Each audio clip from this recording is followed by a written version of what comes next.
أعوذ بالله من الشيطان الرجيم. بسم الله الرحمن الرحيم.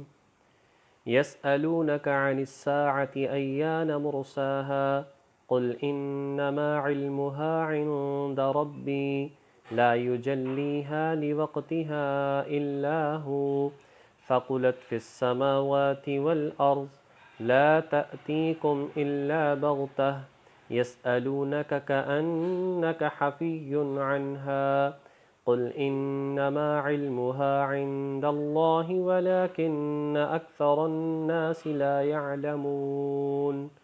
صدق اللہ العظیم.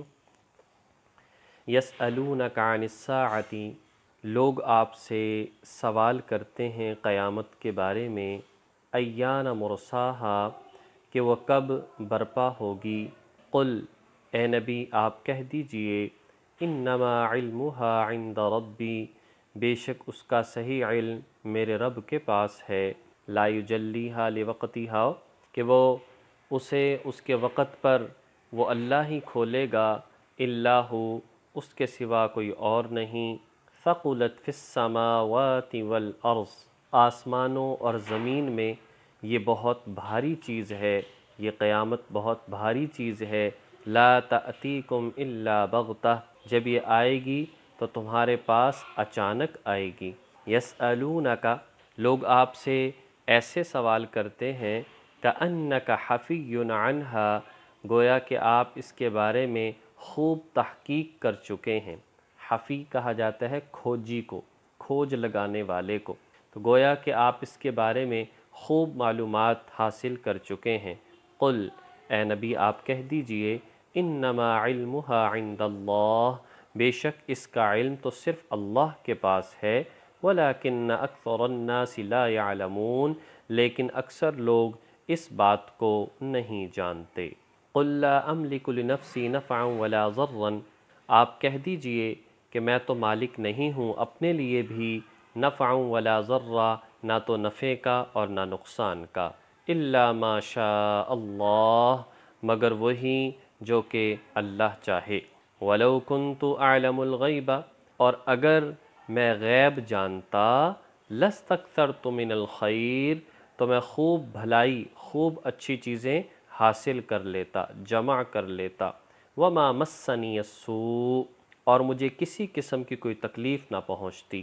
ان انا الا نذیر وبشیر لقوم یؤمنون، بے شک میں تو صرف ایک خبردار کرنے والا ہوں اور خوشخبری سنانے والا ہوں ایسے لوگوں کو جو اللہ پر ایمان رکھتے ہیں یا میری باتوں پر ایمان رکھتے ہیں. نبی پاک صلی اللہ علیہ وسلم جب بھی صحابہ کرام کے سامنے قیامت کا تذکرہ فرماتے، اور قیامت چونکہ بڑی ہولناک اور اس کی بڑی سختیوں کو بیان کیا جاتا، الساعۃ ادھیٰ و امر، کہ وہ ایسی جو کہ بہت کڑوی ہوگی، ثابت ہونے والی ہوگی، اس سے کوئی بچ نہیں سکے گا، بڑی سخت اور شدت والی ہوگی، سب کچھ کھول کر سامنے رکھ دیا جائے گا، ہر چیز تباہ و برباد ہو جائے گی. اور آئے گی بھی تو کیسے؟ لا تأتیکم الا بغتہ، اچانک آئے گی. حدیث مبارکہ میں آتا ہے کہ لوگ اپنے اپنے کاموں کے اندر مشغول ہوں گے. ایک شخص دودھ لے کر آئے گا اور وہ گھونٹ منہ کے اندر ڈالے گا لیکن نیچے نہیں اتار سکے گا، قیامت آ جائے گی. لقمہ بنائے گا، منہ میں ڈالے گا، پیٹ میں اتار نہیں سکے گا، قیامت آ جائے گی. گھر میں داخل ہونے والا ہوگا، ایک قدم باہر ایک اندر، قیامت آ جائے گی، وہیں پر ختم ہو جائے گا. دکاندار اپنی چیز دکھا رہا ہوگا، بھاؤ تاؤ کر رہا ہوگا، کپڑے والا تھان کھول کر دکھا رہا ہوگا، قیامت آ جائے گی. تو جب حضور علیہ الصلاۃ والسلام ان چیزوں کو بیان فرماتے تو پھر لوگ سوال کرتے، جی یہ کب آئے گی، یہ واقعہ کب ہوگی؟ اور اسی طریقے سے ایک ابن کثیر کی صحیح روایت میں آتا ہے، حضرت عبداللہ بن مسعود رضی اللہ تعالیٰ عنہ بیان کرتے ہیں کہ معراج کے موقع پر جب تمام انبیاء بیت المقدس مسجد اقصیٰ میں موجود تھے تو بات چلی کہ قیامت کب واقعہ ہوگی. تو سب متوجہ ہوئے حضرت ابراہیم علیہ السلام کی طرف کہ آپ خلیل اللہ ہیں، آپ بتائیے قیامت کب واقعہ ہوگی. تو انہوں نے کہا کہ لا علم لی بہا، میرے پاس تو اس کا علم نہیں ہے. چنانچہ وہ حضرت موسیٰ علیہ السلام کے پاس گئے اور ان سے پوچھا، انہوں نے کہا کہ لا علم لی بہا، میرے پاس تو اس کا علم نہیں ہے۔ حضرت عیسیٰ علیہ السلام سے پوچھا کہ آپ تو قیامت کی نشانی ہیں، آپ تو قرب قیامت آئیں گے، شاید آپ کو اس بارے میں پتہ ہو۔ تو حضرت عیسیٰ علیہ السلام جو ہیں وہ بھی یہی بات کہیں گے کہ مجھے اللہ پاک اتاریں گے تو صحیح، لیکن مجھے اس کا علم نہیں ہے، میں نہیں جانتا کہ کب واقع ہونے والی ہے۔ حضور نبی کریم صلی اللہ علیہ وسلم کے حوالے سے بھی آتا ہے کہ جب آپ سے سوال کیا گیا اور جبریل امین نے سوال کیا تو آپ نے بھی یہی فرمایا کہ مل مسئول عنہا بعلم من السائل، کہ اس کا جواب مخلوق میں کسی کے پاس بھی نہیں ہے، اس کا علم تو صرف اور صرف اللہ کی ذات کے پاس ہے۔ لہٰذا قیامت کا علم صرف اللہ کی ذات گرامی کو ہے، اور اصل الاصول یہ تین عقیدے ہیں، توحید، رسالت اور آخرت۔ لہٰذا یہ تین بنیادی عقیدے ہیں۔ تو لوگ ایسے سوال کرتے گویا کہ آپ خوب تحقیق کر چکے ہیں، تو آپ نے واضح طور پر یہ بات ارشاد فرما دی کہ اس کا علم صرف اور صرف اللہ کی ذات کے پاس ہے۔ جو لوگ غلط نظریہ، غلط عقیدہ بناتے ہیں کہ حضور کو ان باتوں کا پتہ ہے، فرمایا اکثر الناس لا يعلمون، اکثر لوگ غلط اس کے اندر بات کرتے ہیں، جو غلط نظریہ بنا لیتے ہیں، اس کا اسلام سے کوئی تعلق نہیں ہے۔ آگے مزید فرمایا کہ میں تو اپنے لیے نفع نقصان کا مالک نہیں، مجھے کیا معلوم، اگر مجھے یہ پتہ چل جائے کہ نفع نقصان مجھے کیسے پہنچے گا، میں کس طرح سے بچ سکتا ہوں، تو مجھے کبھی کوئی پریشانی نہ ہو، مجھے کبھی کوئی تکلیف نہ پہنچے، میرے اوپر پریشانیوں کا آنا، تکالیف کا آنا، بیماریوں کا آنا۔ لہٰذا وَلَوْ كُنْتُ أَعْلَمُ الْغَيْبِ، میرے پاس تو غیب کا علم نہیں ہے۔ یہ آیت کریمہ زبانی یاد کرنی چاہیے۔ بہت سارے عقائد اس سے ہمارے درست ہوتے ہیں۔ جو لوگ مختار کل سمجھتے ہیں مخلوق کو یا حضور علیہ السلام کو، انہیں سمجھ لینا چاہیے کہ نفع نقصان کا مالک صرف اور صرف اللہ کی ذات ہے۔ جو سمجھتے ہیں غیب کے علم کے بارے میں، تو حضور خود یہ بات ارشاد فرما رہے ہیں وَلَوْ كُنْتُ أَعْلَمُ الْغَيْبِ، میرے پاس غیب کا علم نہیں ہے، اگر ہوتا تو کبھی مجھے کوئی چیز نقصان نہ دیتی۔